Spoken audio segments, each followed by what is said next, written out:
16 दिसंबर के दिन को हर साल भारत विजय दिवस के रूप में याद करता है। ये वो तारीख है जो विश्व के इतिहास में अमिट हो चुकी है।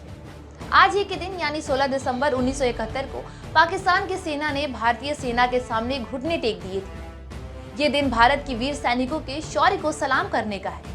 यही वो तारीख है जब 1971 के युद्ध में पाकिस्तान ने लगभग 93,000 जवानों ने भारत के सामने सरेंडर किया था। इसका नतीजा ये हुआ था कि दुनिया का नक्शा ही बदल गया और नए देश बांग्लादेश का उदय हुआ। तो चलिए आपको बताते हैं इस दिन का इतिहास क्या है और क्यों इसका महत्व है।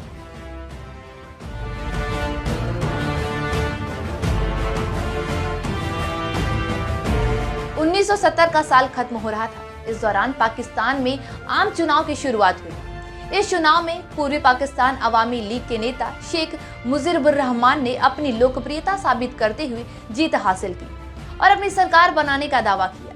पाकिस्तान पीपुल्स पार्टी के नेता जुल्फिकार अली भुट्टो इसमें सहमत नहीं थे। पश्चिमी पाकिस्तान पर शासन कर रहे लोगों को पूर्वी पाकिस्तान की दखल मंजूरी नहीं थी। इसके बाद पूर्वी और पश्चिमी पाकिस्तान के बीच तनाव शुरू हो गया था। पाकिस्तान अवामी लीग ने पाकिस्तान पीपुल्स पार्टी का विरोध शुरू कर दिया था। पाकिस्तान अवामी लीग के नेता शेख मुजीबुर रहमान को गिरफ्तार कर लिया गया। शेख की गिरफ्तारी से पूर्वी पाकिस्तान के लोग भड़क उठे। उन्होंने पश्चिमी पाकिस्तान की सत्ता के खिलाफ आंदोलन करना शुरू कर दिया। आंदोलन की इस आग को रोकने के लिए पूर्वी पाकिस्तान में सेना भेज दी गई। सेना ने आम लोगों पर अत्याचार शुरू कर दिया। स्थिति लगातार बिगड़ रही थी। लोगों की हत्याएं भी की गई। ऐसे में पूर्वी पाकिस्तान से आम लोगों ने पलायन करना शुरू कर दिया।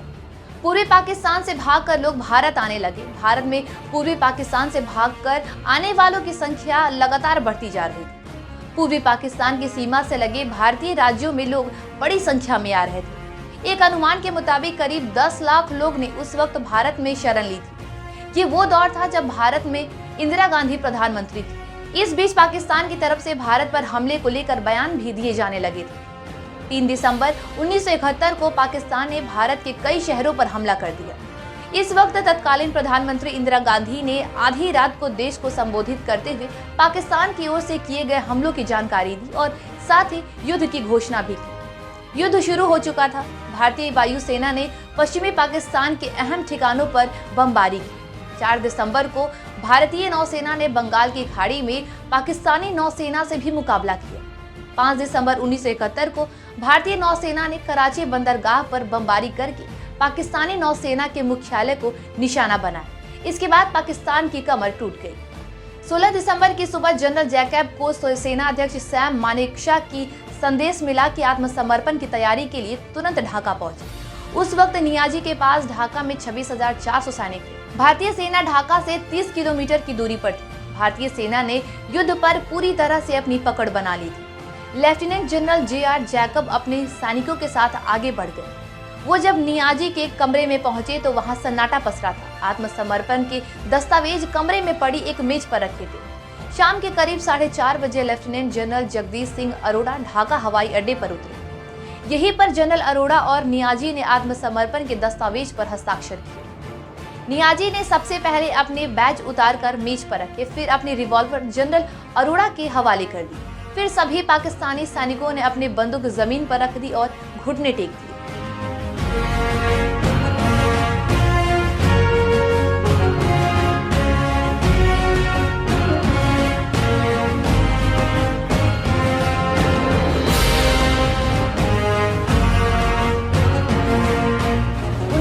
के युद्ध से जुड़ी कुछ रोचक जानकारियां। युद्ध 3 दिसंबर 1971 को शुरू हुआ था, जब पाकिस्तानी वायुसेना ने भारतीय वायुसेना के 11 स्टेशनों पर बमबारी की।